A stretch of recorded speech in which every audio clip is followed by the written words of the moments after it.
بسم الله الرحمن الرحيم اقتربت الساعة وانشق القمر وإن يروا آية يعرضوا ويقولوا سحر مستمر وكذبوا واتبعوا أهواءهم وكل أمر مستقر ولقد جاءهم من الأنباء ما فيه مزدجر حكمة بالغة فما تغني النذر فتول عنهم يوم يدعو الداع إلى شيء نكر خش عن أبصارهم يخرجون من الأجداث كأنهم جراد منتشر مهطعين إلى الداع يقول الكافرون هذا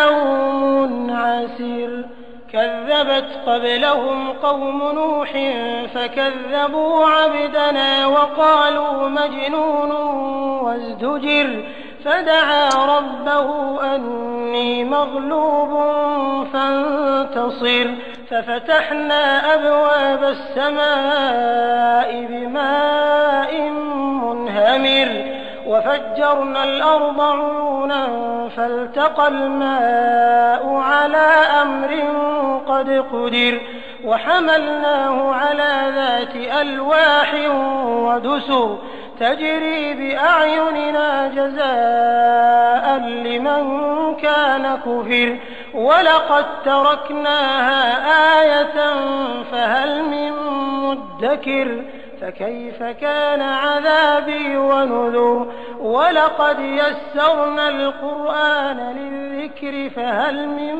مدكر كذبت عاد فكيف كان عذابي ونذر إنا أرسلنا عليهم ريحا صرصرا في يوم نحس مستمر تنزع الناس كأنهم أعجاز نخل منقعر فكيف كان عذابي ونذر ولقد يسرنا القرآن للذكر فهل من مدكر.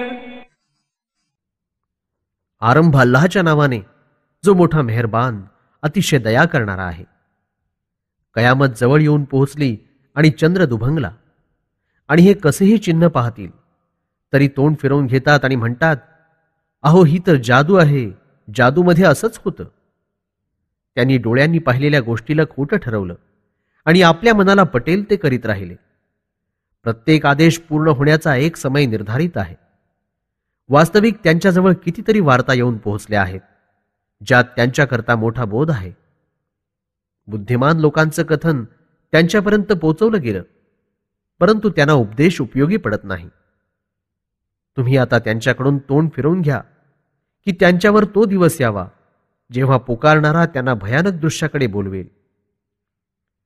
अतिशय भयभीत होऊन भयपूर्ण नजरेनं हश्रचा देखावा पाहत कबरीमधून ते बाहेर पडत असतील, जणू असंख्य टोळांची झुंडच्या झुंडच. एका बोलवणाऱ्याच्या हाकेवर खाली मान घालून धावत असतील. इन्कारी लोक जोरानं ओरडतील की हा दिवस मोठा कठीण आहे. यांच्यापूर्वी नूहच्या जमातीनंही खोटं ठरवलं आहे.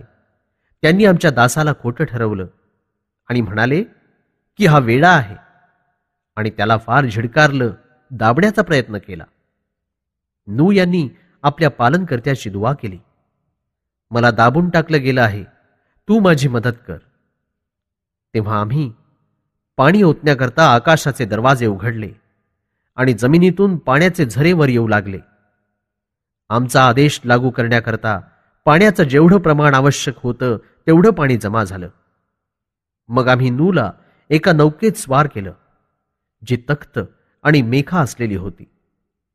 आमच्या देखरेखीखाली ही नौका चालू लागली. आम्ही नूह यांच्या नाकदरीचा सूड घेऊ इच्छित होतो.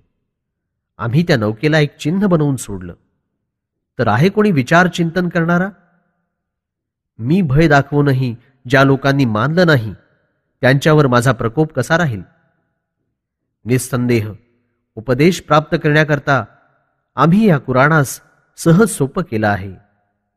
तर आहे कोणी हा उपदेश कबूल करणारा? आद जनसमूहानंही खोटं ठरवलं. मग त्यांना माहिती पडलं की माझा प्रकोप आणि माझं भय दाखवणं कसं होतं. एक दिवस त्यांच्यावर असाही आला की आम्ही वेगवान वादळ त्यांच्यावर सोडलं. त्यांचा अशुभपणा त्यांच्यावरच पसरला. हे वादळ लोकांना अशा प्रकारे उपटून फेकत होतं जणू खजुरीच्या फांद्या तुटून पडत असाव्यात. तेव्हा त्यांना माहिती झालं की माझा प्रकोप आणि भय दाखवणं कसं भयंकर आहे. निश्चितपणे आम्ही हे कुराण बोधप्राप्तीसाठी सहज सुलभ केलं आहे. तर आहे कोणी जो याद्वारे बोध प्राप्त करेल?